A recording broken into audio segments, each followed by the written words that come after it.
CAPF aspirants. So tomorrow is your assistant commandant paper. So all the best for CAPF assistant commandant exam. Do your best. Keep yourself calm and motivated. So hopefully आपकी तैयारी हो गई होगी. सो कुछ चीज़ें जो आपको ध्यान रखना है पेपर वन की अगर हम बात करें. सो जैसे कि मैंने पहले बताया कि आपको पेपर वन में 3 राउंड टेक्निक का यूज़ करना है. इसका मतलब कि जब आपके पास पेपर आता है तो सबसे पहले आपको वो इजी क्वेश्चंस को अप्रोच करना है. ठीक है, क्वेश्चंस को अटेंड करने के बाद आपको सर्कल फिल करना है. फिर सेकंड राउंड पे आपको जाना है. सेकंड राउंड में आपको वो क्वेश्चंस अटेंड करने हैं जिसमें आपने 2 ऑप्शंस एलिमिनेट कर दिए. ठीक है, इजी वाले उसमें अगर आपको कंफर्म पता है वो क्वेश्चंस करना है. सेकंड राउंड में वो क्वेश्चंस करने हैं जिनके आपको आंसर्स 2 के पता है 2 के नहीं पता है. ठीक है, सो 2 के मतलब आपको पता नहीं है तो वो क्वेश्चंस आपको करने हैं और सर्कल फिल करना है. ठीक है, उसके बाद आपको थर्ड राउंड लेना है. थर्ड राउंड में वहाँ क्वेश्चंस करने हैं जिनके आपके 3 ऑप्शंस आपको नहीं पता है. ठीक है, सो इस तरह से आपके 3 राउंड टेक्निक चलेगी. ठीक है, आपको इसमें थोड़ा शांत रहना है, काम रहना है और ज़्यादा टेंशन नहीं लेनी अगर क्वेश्चंस नहीं बन रहे हैं तो, क्योंकि क्वेश्चंस अगर आप घबराते हो तो क्वेश्चंस गलत होने के चांसेस ज़्यादा बढ़ जाते हैं. आपके गोले गलत भी भर जा सकते हैं या फिर आपके मैथ्स रीजनिंग में आपको इशू हो सकता है. सो कीप योर सेल्फ काम, क्योंकि अगर क्वेश्चन कोई डिफिकल्ट है तो इसका मतलब ये है कि बाकी लोगों के लिए भी वो डिफिकल्ट है. ट्राई बस आपको ये करना है कि जो भी क्वेश्चन ईजी है वो आपसे गलत ना हो. ठीक है, अगर पॉलिटी से कोई क्वेश्चन आता है तो एटलीस्ट वो क्वेश्चन आपसे गलत नहीं होना चाहिए, या हिस्ट्री से कोई क्वेश्चन आता है. साइंस लिटिल बिट टफर हो सकती है तो उससे इतना ज़्यादा टेंशन नहीं लेना है, क्योंकि बाकी लोगों से भी साइंस अगर टफ है तो उनसे भी नहीं बनेगा. ठीक है, और वो कंपटीशन डिसाइड नहीं करता है. कंपटीशन आपका इजी क्वेश्चन से और जो बेसिक क्वेश्चन है जिनमें कॉमन सेंस लगता है उसी से डिसाइड होता है. ठीक है, टफ क्वेश्चन से सिलेक्शन नहीं होता है ना. उसके बाद पेपर 2 की हम बात करें. सो आपने इसका प्लान बना लिया होगा कि कैसे आपको पेपर को अप्रोच करना है.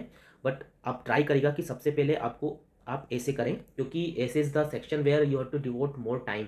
ठीक है, essay like you have to write 6 4 ऐसे आउट ऑफ 6 ऐसे. ठीक है, सो मिनिमम टाइम इन ऐसे राइटिंग में कम से कम 1 आवर्स लगता है और you can give max to max 1 hour 20 minutes in writing essay. So ऐसे आपको सबसे पहले करना है. उसके बाद जो भी आपको जिसमें भी आप कंफर्टेबल हो, आर्गुमेंट राइटिंग, रिपोर्ट राइटिंग या प्रेसी राइटिंग में, ठीक है, वो आप करिएगा. ठीक है, कोई इशू नहीं है. पेपर मेन स्कोरिंग पेपर आपका पेपर वन है. ठीक है, सो इस तरह से आपको करना है. उसके बाद हम बात करें तो एग्ज़ाम सेंटर में आपको एडमिट कार्ड ले जाना है.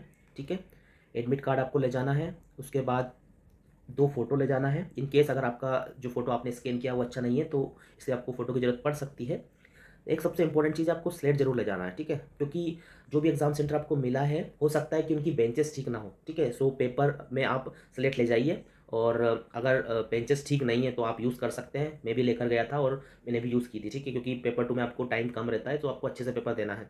स्लेट आप लेकर जाना है आपको. ठीक है, वॉच भी आपको लेकर जाना है. अगर वो लोग क्योंकि कुछ कुछ सेंटर्स में अलाउ कर भी देते हैं, स्मार्ट वॉच नहीं होना चाहिए. ठीक है, बाकी आप इस वॉच ले जाइए. डिपेंड करता है कौन सा सेंटर है, कुछ सेंटर अलाउ कर देते हैं. ठीक है, उसके बाद पेन का जो है आप ब्लू कलर से भी लिख सकते हैं, ब्लैक से भी लिख सकते हैं, स्पेशली जो पेपर 2 है. ठीक है, बट पेपर 1 में तो आपको ब्लैक का ही यूज़ करना है. बाकी पेपर 2 में आप ब्लू या ब्लैक दोनों में से किसी एक पेन का यूज़ कर सकते हैं.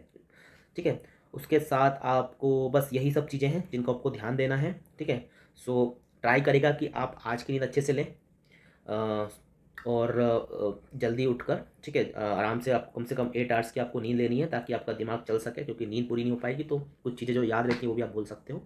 ठीक है, जितना हो गया कोई इशू नहीं है. जल्दी से आज का जो दिन है उसको आपको प्रैक्टिस, जो भी हल्का आपका जो बचा हुआ है उसको देख लेना है. ठीक है, so all the best once again और मिलते हैं पेपर के बाद. Thank you.